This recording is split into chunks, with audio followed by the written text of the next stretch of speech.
आप मुझे ये बताइए कि आप में से कितने लोग जब आपकी पे आती है पहली तारीख को ये सोचते हैं कि अच्छा कल मैं $500 अपनी सेविंग्स में ट्रांसफ़र करूँगा। फिर आपने रिमाइंडर लगाया हुआ फ़ोन पे कि ये मेरी क्रेडिट कार्ड की ड्यू डेट है 10th को मुझे अपने चेकिंग अकाउंट में से पैसे ट्रांसफ़र करने हैं क्रेडिट कार्ड अकाउंट में, और मैं अपनी क्रेडिट कार्ड स्टेटमेंट पहले देखूंगा, फिर मैं अपनी मर्ज़ी से करूंगा। अच्छा 20 तारीख आएगी, मेरे पास जो पैसे बचेंगे वो मैं अपनी इमरजेंसी सेविंग्स में डालूंगा। ठीक है। और होता क्या है कि फ़र्स्ट को आप बिज़ी हो गए, फिर सोचते चलो कल कर दूंगा, फिर सेकंड को भी बिज़ी हो गए और आपने वो किए ही नहीं। क्रेडिट कार्ड स्टेटमेंट का क्रेडिट कार्ड पेमेंट का रिमाइंडर देखा, उसको बोला कि चलो अभी तो डेट है, 1-2 दिन है, बाद में कर दूंगा। तो ऐसे ऐसे करते महीना निकल गया, ना आपने सेविंग्स में पैसे ट्रांसफ़र किए, क्रेडिट कार्ड की पेमेंट करना भूल गए, उन्होंने लगा दिया फ़ाइन। फिर आप उनके कस्टमर केयर से लड़ाई की आपने, मेरे पैसे माफ़ कर दो, मैं लॉयल कस्टमर हूँ, ब्ला ब्ला ब्ला, और आपका महीना ऐसे ही निकल गया। अगले महीने फिर ये साइकिल रिपीट हुआ, तो ये चलता रहा। तो ये होता है नॉर्मली, मैंने भी ये किया हुआ है, हम ये गलती करते हैं। इसका सॉल्यूशन क्या है? इसका सॉल्यूशन है ऑटोमेशन। ऑटोमेशन का सिंपल मतलब ये है कि जैसे ही आपकी पे आई आपके चेकिंग अकाउंट में, वैसे ही वो पैसा अपनी अपनी जगह चला गया।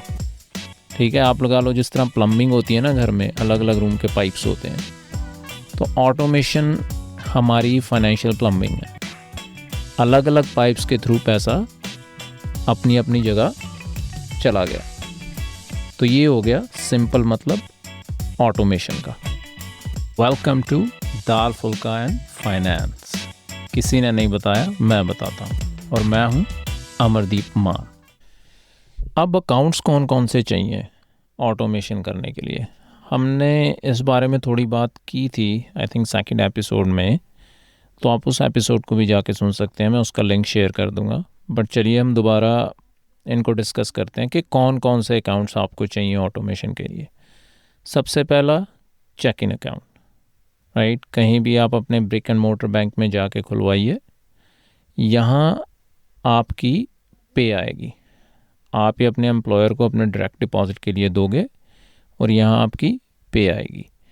ये एक काइंड ऑफ लगा लो कि जैसे ट्रैफिक का राउंड अबाउट होता है ना, वहाँ से इधर उधर ट्रैफिक जाता है बट वहाँ ट्रैफिक रुकता नहीं है। ठीक है। तो इसी तरह इस अकाउंट में पैसा आएगा और वो अपनी अपनी जगह चला जाएगा। यहाँ पैसा आपने रखना नहीं है। अगर बहुत ही आपको मतलब कम बैलेंस देखने में दिक्कत होती है या परेशानी होती है तो आप रख लो 1000-1500, बट उससे ज़्यादा मत रखना। इस अकाउंट में कोई फ़ायदा नहीं है। ये अकाउंट सिर्फ as a pass through account है, आपकी जेब है, यहाँ से पैसा अलग अलग जगह चला जाएगा। That's it. ये हो गया चेकिंग अकाउंट, ये तो चाहिए ही। दूसरा मेन अकाउंट है high yield savings account, okay, जिसको HYS से भी बोलते हैं। अब इस अकाउंट में आपने क्या रखना है? इस अकाउंट में आपने रखनी है अपनी इमरजेंसी सेविंग्स। ओके। कितनी देर की होनी चाहिए इस पे भी हम बात करेंगे, मैं एक अलग एपिसोड करूँगा इमरजेंसी फ़ंड पे। बट अभी के लिए आप समझ लो कि मिनिमम 6 मंथ्स की आपके पास इमरजेंसी सेविंग्स होनी चाहिए। फॉर एग्ज़ाम्पल अगर आपका खर्चा महीने का 15,000 है तो आपके पास $90,000 वहाँ लिक्विड मनी होनी चाहिए, नॉट इन्वेस्टेड। बहुत इंपॉर्टेंट है, लिक्विड मनी जो आपको हमेशा अवेलेबल है। आजकल तो जिस तरह AI की वजह से ले ऑफ्स हो रहे हैं लेफ़्ट एंड राइट, तो मुझे तो लगता है कि 1 साल की आपके पास इमरजेंसी सेविंग्स होनी चाहिए। स्पेशली जो लोग वीज़ा पे हैं हमारी तरह, उनकी जॉब जाती है तो इट्स प्रीटी हार्ड, राइट। तो मिनिमम 6 मंथ और आप 1 साल तक इमरजेंसी सेविंग्स रख सकते हैं इस अकाउंट में। और क्या रखना है आपने इसमें? लेट्स से आपको जो लगता है कि अगले 5 साल में आपका एक एक्सपेंस आने वाला है, फॉर एग्जांपल आप घर खरीदने वाले हो अगले 5 साल में, तो उसकी डाउन पेमेंट रखो। ओके, आपने कार खरीदनी है या किसी को गिफ्ट देना है या कुछ भी आपको जो लगता है कि बड़ा खर्चा आने वाला है, उसके लिए आप सेविंग करनी शुरू करो। ठीक है, फॉर एग्जांपल इंडिया ट्रिप करना है अगले अपने 2 सालों में, तो उसको पैसा सेव करके आप हाई यील्ड सेविंग्स अकाउंट में रख सकते हो। तो मैं क्यों बोल रहा हूँ कि यहाँ रखो आप हाई यील्ड सेविंग्स में, चेकिंग में क्यों नहीं? क्योंकि चेकिंग अकाउंट में आपको कोई इंटरेस्ट नहीं मिलता उस पैसे पे, it's just sitting there, it's not doing anything. But high yield savings में आपको 3 to 4% आज की मार्केट के हिसाब से उस पर इंटरेस्ट मिलेगा। ठीक है, तो फॉर एग्ज़ाम्पल अगर आपने $1,00,000 वहाँ रखा हुआ है तो महीने का आपको $300 एज इंटरेस्ट मिल जाएगा, which is still pretty good, right? तो आपका पैसा बना रहा है उस अकाउंट में, इसलिए बोलते हैं कि हाई यील्ड सेविंग्स अकाउंट में रखो। और आपने ये खुलवाना कहाँ है? मेरा है सिट बैंक में और बर्कलेज में, तो और भी बहुत सारे बैंक्स हैं, जैसे सोफाई है, आप वहाँ खुलवा सकते हो। एलाई बैंक है। एलाई बैंक एक्चुअली आपको डिफरेंट पर्पसेस के लिए डिफरेंट बकेट्स देता है सेव करने के लिए उसी अकाउंट के अंदर। फॉर एग्ज़ाम्पल जैसे मैंने बोला कि आपको घर लेना है, उसकी डाउन पेमेंट के लिए आप एक अलग बकेट बना सकते हो। फिर अपने इंडिया ट्रिप के लिए आप एक अलग बकेट बना सकते हो। तो उसी अकाउंट के अंदर छोटी छोटी बकेट्स आपको बनाने के लिए अलाउ करते हैं वो। तो आप एलाई बैंक में खुलवा सकते हैं, सोफाई, सिट, बर्कलेज, अमेरिकन एक्सप्रेस, तो कई तरह से आप गूगल करिए कि जो बेस्ट इंटरेस्ट आपको दे रहा है आप वहाँ खुलवाइए। और मेक श्योर करना है कि जिस इंस्टीट्यूट में आप खुलवा रहे हो वो FDIC इंश्योर्ड हो। असेंशली उसका क्या फ़ायदा होता है कि आपके 2.5 लाख तक आपका पैसा वहाँ सेफ रहता है। फॉर एग्ज़ाम्पल अगर आपने वहाँ $5 लाख रखे हुए हैं इमरजेंसी सेविंग्स में और खुदा ना खास्ता बैंक डूब गया, तो 2.5 लाख आपको वापस मिल जाएगा। वो US गवर्नमेंट प्रोवाइड करती है if your institute is FDIC insured. ठीक है, तो 2.5 लाख तक आपके पैसे सेफ हैं। एक इम्पॉर्टेंट चीज़ ये है कि ये पैसा इन्वेस्ट नहीं करना। ठीक है, ये लिक्विड मनी हमेशा अवेलेबल है आपको, उस तरह आपने रखनी है। ओके, चलो इन्वेस्ट कर दोगे आप स्टॉक मार्केट में, आपने इंडेक्स फंड ETFs खरीद लिए, इतने पैसे अगर आपको परेशानी हो रही है, मतलब इतने कैश रखने में, और जब आपको घर लेना है अगले 5 साल में, अगर मार्केट ने 30-40% कट लिया, तो अगर आपके हिसाब लगा लो $1,00,000 था तो वो 50-60 हज़ार रह जाएंगे। ठीक है, तो इसलिए आपने वो गलती नहीं करनी है, मत इन्वेस्ट करो। इन्वेस्टमेंट के लिए आप अलग से पैसे रखो, ये आपकी इमरजेंसी सेविंग्स है, ये कैश है। ओके, अब तीसरा मेन अकाउंट है वो है, या अकाउंट का जो ग्रुप है तीसरा मेन, वो है आपके रिटायरमेंट अकाउंट्स। बहुत ही इम्पॉर्टेंट आपके लिए कि आप अपनी रिटायरमेंट के बारे में भी सोचना शुरू करें। ठीक है, चलो अगर आपके पास अभी इतने पैसे नहीं हैं कि आप रिटायरमेंट के लिए सेविंग्स कर पाएँ, एटलीस्ट आपने एम्प्लॉयर मैच ज़रूर लेना है, वो नहीं छोड़ना आपने, एम्प्लॉयर मैच आप ज़रूर लीजिए। ठीक है, तो यूजुअली जो रिटायरमेंट अकाउंट्स हैं आपका एम्प्लॉयर आपको सेटअप करके देता है, ये रहते हैं फिडेलिटी में, प्रिंसिपल में या वैनगार्ड में, ये कुछ इंस्टीट्यूशंस हैं जहाँ आपका रिटायरमेंट अकाउंट रहेगा, उसको 401k बोलते हैं। ठीक है, तो वो जो आपका कंट्रीब्यूशन है वो डायरेक्टली आपके पे चेक से जाएगा। ठीक है, बिफोर टैक्स जाएगा या आफ्टर टैक्स जाएगा, ये आपके ऊपर डिपेंड करता है आपने क्या चूज़ किया, ट्रेडिशनल 401k या रॉथ 401k। इसके बारे में मैंने बात की थी एक एपिसोड में, तो मैं उसको लिंक डाल दूंगा उस एपिसोड का, और हम जब सीज़न 2 करेंगे इन्वेस्टिंग का तो मैं इसको अच्छे से एक्सप्लेन करूँगा। अभी के लिए आप ये जान लो कि आपको 401k में कंट्रीब्यूशन करने हैं। ठीक है, एटलीस्ट जो आपको एम्प्लॉयर मैच दे रहा है उतने तो करने ही हैं। ओके, तो ये हो गया आपका 401k रिटायरमेंट अकाउंट। कुछ और भी इम्पॉर्टेंट रिटायरमेंट अकाउंट्स हैं, जिस तरह Roth IRA, backdoor Roth IRA, mega backdoor Roth IRA। वो थोड़े एडवांस टॉपिक्स हैं, वो इस एपिसोड में नहीं डिस्कस करूँगा क्योंकि इस एपिसोड का ऑब्जेक्टिव डिफरेंट है। तो वो हम जब इन्वेस्टिंग के बारे में बात करेंगे तो हम तब उनके बारे में बात करेंगे। बस अभी के लिए आपको ये समझना है कि 401 के कॉन्ट्रीब्यूशंस के लिए और या रिटायरमेंट कॉन्ट्रीब्यूशंस के लिए आपको 401 के अकाउंट चाहिए। That's it. अच्छा, तो अब हमें पता लग गया कि हमने अकाउंट्स कौन कौन से रखने हैं। तो अब ऑटोमेशन का प्रोसेस शुरू करते हैं कि कैसे होगा। तो आपका पे चेक आया, आपकी सैलरी आई, वो सीधा आपके चेकिंग अकाउंट में गई। बिल्कुल, आपने वो डायरेक्ट डिपॉजिट करवाया हुआ अपने एम्प्लॉयर के थ्रू, वो सारी सैलरी आपके चेकिंग अकाउंट में गई। ठीक है, अब शुरू करेंगे हम बिल्स की ऑटोमेशन। ये दूसरा स्टेप है। तो जो भी आपके नीड्स हैं, नीड्स होते हैं आपका मॉर्टगेज, मतलब घर का मॉर्टगेज, कार का mortgage, rent, utilities, insurance, phone bill, internet, सारे सब्सक्रिप्शंस आपके। तो ये आपके हो गए सारे बिल्स। तो ये आपके सीधा चेकिंग अकाउंट से आपने ऑटो पे बिल्स पे कर दिए। सारे अलाउ करते हैं आजकल ऑटो पे। तो आपका जो भी प्रोवाइडर है यूटिलिटीज़ का या आपके मॉर्टगेज का, एवरीबडी दे अलाउ ऑटो पे। तो आप ऑटो पे करिए कि ये मेरा चेकिंग अकाउंट है, यहाँ से पैसे सीधे निकाल लो, ख़त्म।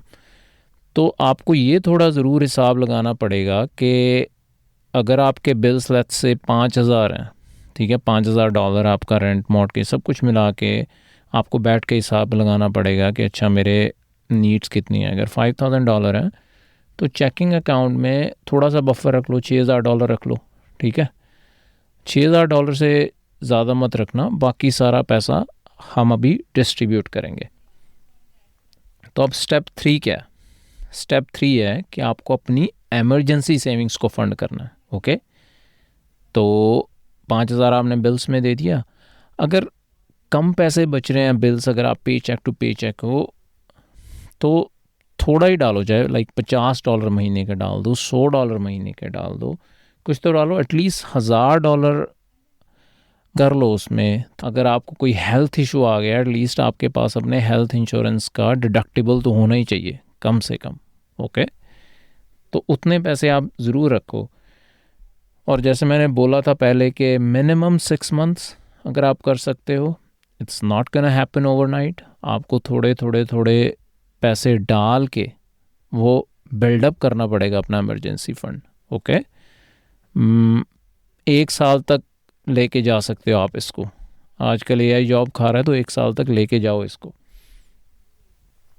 तो ये हो गया हमारा तीसरा स्टेप कि इमरजेंसी फ़ंड हमने अपना डेवलप करना है। चौथा स्टेप है, उसमें आपको ज़्यादा कुछ नहीं करना, वो है रिटायरमेंट कंट्रीब्यूशन। राइट, वो आपका एम्प्लॉयर ऑलरेडी आपके पे चेक से निकाल लेगा। ओके, आपको बस चूज़ करना है कि आपने टैक्स से पहले कंट्रीब्यूट करना है या टैक्स के बाद कंट्रीब्यूट करना है, ट्रेडिशनल और रॉथ। ठीक है, तो ये हो गया चौथा स्टेप। तो ये 4 स्टेप मेन है। ठीक है, तो एक बार दोबारा समझते हैं इसको कैसे हुआ। कि आपकी सैलरी आई चेकिंग अकाउंट में, वहाँ से आपने बिल्स पे किए, फिर दूसरे स्टेप में आपने इमरजेंसी फ़ंड में पैसा डाला, तीसरे स्टेप में आपने अपने रिटायरमेंट्स की तरफ पैसा डाला, और बाकी जो पैसा बच गया उसको दिल करता है उड़ाओ या और इन्वेस्ट करो, वो आपकी मर्ज़ी है। ओके, हाँ, एक ये ज़रूर आपने ध्यान रखना है कि आपकी रिटायरमेंट में, फिडेलिटी में जो भी आप पैसा डलवा रहे हो एम्प्लॉयर के थ्रू, देखो वो कहाँ डलवा रहे हो। लाइक इधर यू टारगेट फंड्स में डलवा रहे हो। क्या होते हैं टारगेट फंड, वो मैं इस एपिसोड में नहीं, बाद में बात करेंगे। बट वो इन्वेस्टेड होना चाहिए आपका पैसा, वहाँ जाके कैश नहीं रख देना है। काफ़ी लोग गलती करते हैं, वो इन्वेस्टमेंट अकाउंट खुलवा लेते हैं बट उसमें कैश पड़ा रहता है, उसको किसी चीज़ में इन्वेस्ट नहीं करते। तो आपको इंडेक्स फंड या ETFs में वो इन्वेस्ट करना पड़ेगा पैसा, तभी उसको हम इन्वेस्टमेंट बोल सकते हैं, नहीं तो एज अ कैश ही पड़ा रहेगा। Usually employers target date funds allow करते हैं, आप वो चूज़ करिए कोई भी और वहाँ अपना पैसा डाल दीजिए, वो हर महीने आपका उस टारगेटेड फंड में जाता रहेगा। ओके, तो ये आपने ध्यान रखना है। तो ये हो गया आपका पूरा ऑटोमेशन का प्रोसेस। तो आपके इस वीक के एक्शन आइटम्स क्या हैं, या let's say what are your takeaways from this episode.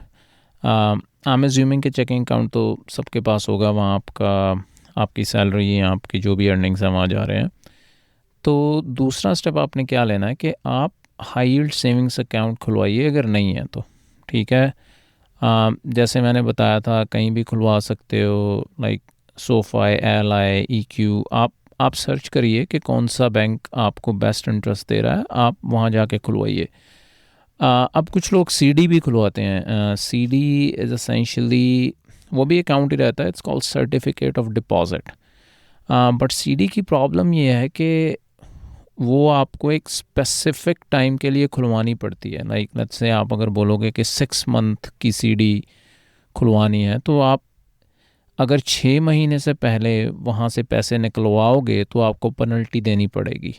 ठीक है, एक रीज़न, और एमरजेंसी आपको नहीं ना पता कब आनी है, तो फिर आपको पेनल्टी देनी पड़ सकती है।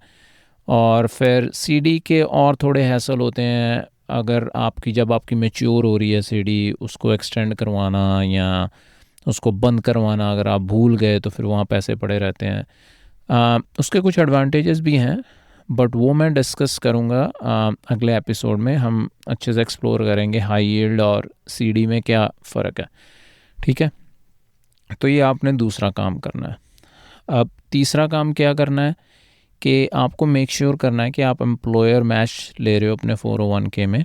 ठीक है, और आपका जो पैसा आप जो कंट्रीब्यूट कर रहे हो 401k में, it's actually going to the right place. जहां आप करना चाहते हो इन्वेस्ट, वहीं जा रहा है। अगर आप टारगेट फंड में इन्वेस्टेड हो तो वहीं जा रहा है पैसा, या स्टॉक्स में या ETFs में हो, जहाँ भी हो, तो आप मेक श्योर करिए कि आपका पैसा अच्छे से वहाँ इन्वेस्ट हो रहा है, ऐसे खाली कैश नहीं पड़ा हुआ वो। ठीक है, फिर आपने अगला जो एक्शन आइटम लेना है वो है कि अपने मंथली बिल सारे आपको पता होने चाहिए अच्छे से। लास्ट एपिसोड में हमने बजटिंग के बारे में बात की थी, तो आप कोई भी ऐप यूज़ करके अपने बिल्स का टोटल कीजिए, अपने नीड्स का, जो आपका हर महीने खर्चा आता ही है, राइट। और उनके ऊपर से आप $1,000-2,000 का बफर रख दीजिए, क्योंकि यूटिलिटी बिल्स वो वेरिएबल्स रहते हैं आपकी, इलेक्ट्रिसिटी, वाटर का, वो सब। तो 1,000-1,500 ऊपर बफर रख के आप उतने पैसे रखिए अपने चेकिंग अकाउंट में। ठीक है, तो ये आप मेक श्योर करो। और फाइनली थोड़े थोड़े पैसे अपने हाई यील्ड सेविंग्स अकाउंट में आप डलवाने शुरू कीजिए। ठीक है, 50 से ही शुरू कर लो। ठीक है, वो धीरे धीरे बिल्ड होता रहेगा। ओके, तो वहाँ आप अपने पैसे ट्रांसफ़र करने शुरू कीजिए, ताकि आपके पास हमेशा लिक्विड कैश अवेलेबल रहे जब आपको ज़रूरत पड़े। तो ये आपने एक्शन आइटम्स पूरे करने हैं इस हफ्ते। मैं बोल रहा हूँ आपकी लाइफ बहुत इजी हो जाएगी, आपका पैसा अपने आप फ्लो करेगा जहाँ आप चाहते हो, without you like doing anything manually. You don't have to lift a finger, अपने आप पैसा चेकिंग अकाउंट से अपनी अपनी जगह चला जाएगा। तो ये ब्यूटी है ऑटोमेशन की। ओके, अगले एपिसोड में हम बात करेंगे एमरजेंसी सेविंग्स के बारे में। बहुत ही इम्पॉर्टेंट है, ख़ासकर जो लोग वीज़ा पे हैं एंड IT में काम करते हैं, और फिर AI की वजह से वी नो के ले ऑफ्स हो रहे हैं। और आप आजकल इंटरव्यू तो सुन ही रहे होंगे कि anything that is behind a computer, anybody who is behind a computer, उनकी जॉब अब स्टेबल नहीं है इस टाइम, राइट। तो हमें एमरजेंसी फ़ंड बनाना बहुत ही ज़रूरी हो गया है। Okay, one less thing to think about. अगर हम इसको अच्छे से सेटअप कर लेंगे तो पैसे के बारे में नहीं सोचना पड़ेगा। अगर आपके इस एपिसोड के बारे में कुछ क्वेश्चंस हैं या इन जनरल कोई क्वेश्चन है, तो आप जहां भी ये पॉडकास्ट सुन रहे हैं, Spotify, Apple podcast, Amazon music या यूट्यूब पे, तो आप कमेंट कर सकते हैं, तो वहाँ मैं आंसर कर दूँगा। या आप मेरा इंस्टाग्राम हैंडल फॉलो कर सकते हैं इस पॉडकास्ट का, दाल फुल्का फाइनेंस, वहाँ आप मुझे मैसेज भेज सकते हैं, या फिर आप मुझे ईमेल कर सकते हैं dp यानी दाल फुल्का फाइनेंस @gmail.com। तो ये मैं सारी डिटेल्स डिस्क्रिप्शन में डाल दूँगा। मैं हूँ अमरदीप मान और मिलते हैं अगले एपिसोड में। Thank you guys.